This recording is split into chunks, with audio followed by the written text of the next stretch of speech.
In this video, I am going to teach you how do you convert decimal number to binary number. As you know, decimal number base is 10 and binary numbers base is 2. So how do you convert decimal to binary? To convert a decimal number to a binary number, we will follow the remainder method. We are going to follow.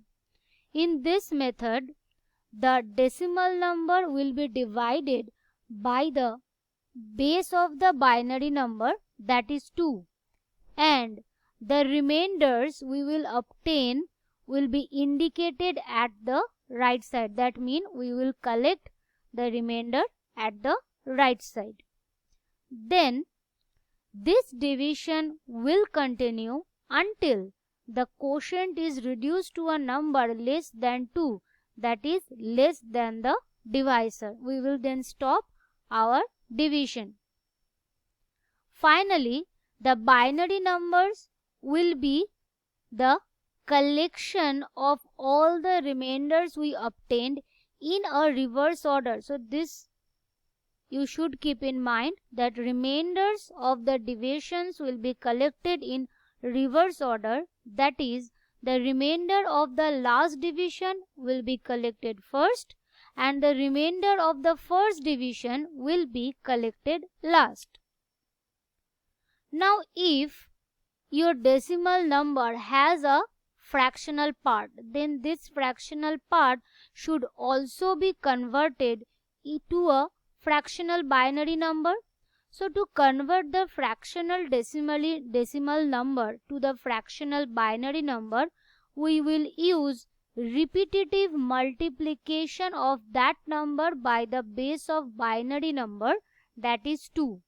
And in this case, we will carry the number at the integer position at the right side.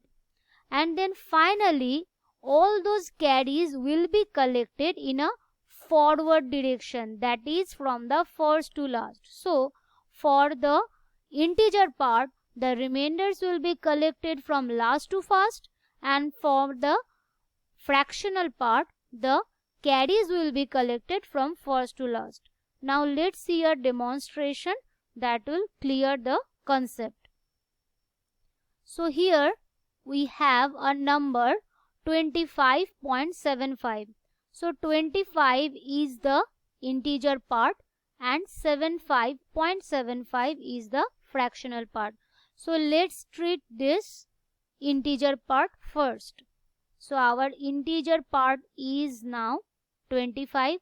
So we will divide this 25 by 2, that is the base of the binary number. So we will write our quotient here.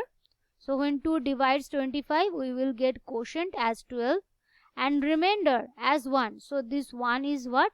The remainder part. Now as this quotient is more than this divisor 2, we will continue our division. So once again we will divide this 12 by 2. 2 and 2 only, no other divisor will be used in this conversion. So when you divide 12 by 2, you will get 6 as your quotient and 0 as your remainder. Again, our division will be continued by 2 to get the quotient 3 and the remainder 0. So one more step, we divide 3 by 2 to get a quotient 1 and the remainder as 1. Now as you can see that our this quotient, this 1 is less than our divisor 2. So there is no need to continue this division further. So let's stop our division here. And now all these remainders we will collect from last to first, just like this. So for the integer part, our answer will be 11001. So this is our answer for the integer part. Now we have also a fractional part, that is 0.75. So now let's move on to our fractional part. So for the fractional part, this 0.75 will be multiplied by 2. For this, we will get the result as 1.50. So this result also has one integer part and one fractional part. This integer part will be kept aside as the carry, just like this. So this one is carry. And this fractional part, this 50, will be used for the multiplication once again. So 0.50 will be multiplied by 2 to get the result as 1.00. Now this once again has an integer part which will be kept aside as carry, and as you can see, the fraction part here has 0, and we know that if we multiply any number with 0, we will get a 0. So there is no need to continue this multiplication further. So we will stop our multiplication here.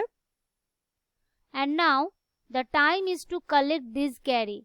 So for the integer part, we collected remainder from last to first, and for the carry part, we will collect these carries from first to last, just like this. So for answer for the fractional part will be 0.11, because this is the fractional part, so 0 point should be placed at the beginning.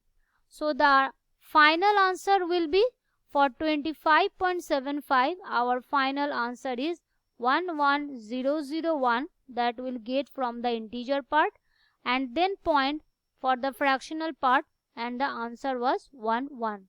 So in this way you can convert a decimal number to binary number. That's all.